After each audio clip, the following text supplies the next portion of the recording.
اور بات یہاں پتہ چلی کہ یہ بھی تھوڑا حیا کے خلاف مسئلہ ہے، لیکن آج کی نئی نوجوان نسل جو ہے اس میں بہت زیادہ مبتلا ہو رہی ہے، جس کو اورل سیکس کہا جاتا ہے. اور میں نے جیسے عرض کیا کہ شرعی مسائل میں چاہیے اور اس کو بیان کرنا یہ ہماری ذمہ داری ہے. تو یہ چیز بھی انگریزی فلموں سے اور فحش فلموں سے ہماری نئی نسل میں بہت تیزی سے سرایت کر رہی ہے، اور لوگ اس بارے میں علماء سے بہت زیادہ مسائل پوچھتے ہیں، خواتین بھی پوچھتی ہیں جو اس میں مبتلا ہیں.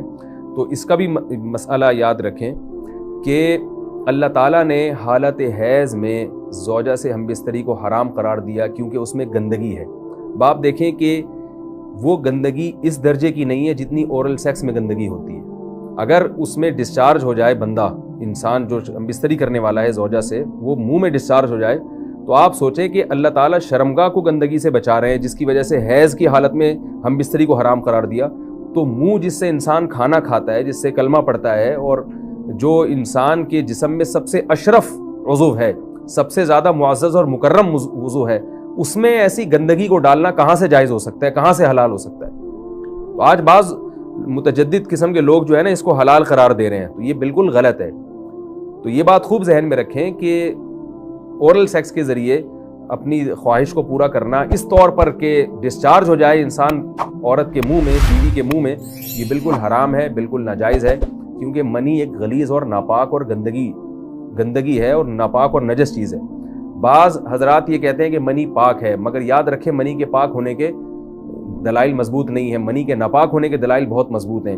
سب سے پہلی دلیل قرآن مجید میں آتا ہے الم نخلقکم من ماء مہین، ہم نے تمہیں غلیظ اور پلید پانی سے پیدا کیا ہے، ذلیل پانی سے پیدا کیا ہے. تو اس میں بھی اشارہ ہے کہ منی ناپاک چیز ہے. دوسری بات یہ کہ حدیث میں آتا ہے کہ کنت افرق المنی من ثوب رسول اللہ صلی اللہ علیہ وسلم ثم یصلی فیہ. حضرت عائشہ رضی اللہ تعالی عنہ فرماتی ہیں کہ رسول اللہ صلی اللہ علیہ وسلم کے کپڑوں پر اگر منی لگی ہوتی تھی، صحیح بخاری کی حدیث ہے، میں اس کو کھرچ کے صاف کرتی تھی، پھر آپ صلی اللہ علیہ وسلم اس میں نماز پڑھا کرتے تھے. اب بعض حضرات نے یہاں سے استدلال کیا ہے کہ منی اگر ناپاک ہوتی تو حضرت عائشہ اس کو دھوتی، کھرچ کے صاف کرنا اس کی علامت ہے کہ منی پاک ہے. لیکن یہ بات غلط ہے. اگر منی پاک ہوتی تو حضرت عائشہ کو کھرچنے کی ضرورت نہیں تھی. بات یہ ہے کہ وہ نجاست جس کا ایک باقاعدی جسم ہوتا ہے اور وہ کھرچ کے جسم سے یا کپڑوں سے الگ ہو سکتی ہے، تو اس نجاست کو پاک کرنے کا طریقہ یہ ہے کہ اس کو کھرچ دیا جائے. ناپاک تھی تبھی تو حضرت عائشہ رضی اللہ تعالی عنہ اس کو باقاعدہ کھرچ رہی ہیں اور دور کر رہی ہیں. اور گیلی منی کو یہ ثابت ہے کہ حضرت عائشہ رضی اللہ تعالی عنہ آپ صلی اللہ علیہ وسلم کے کپڑوں سے دھویا کرتی تھی اور آپ صلی اللہ علیہ وسلم اس میں نماز پڑھا کرتے تھے.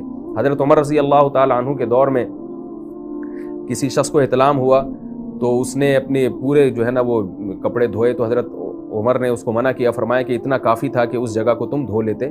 تو اس میں بھی حضرت عمر اس کو باقاعدہ دھونے کا حکم دے رہے ہیں. کسی بھی صحابی نے اعتراض نہیں کیا کہ یا امیر المومنین آپ ان کو دھونے کا حکم کیوں دے رہے ہیں، منی تو پاک ہے.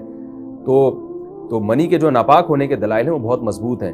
باقی اس کو جو کھرچنے کا حکم ہے وہ اس لیے کہ منی کے پاک جو اگر خشک ہو جائے تو وہ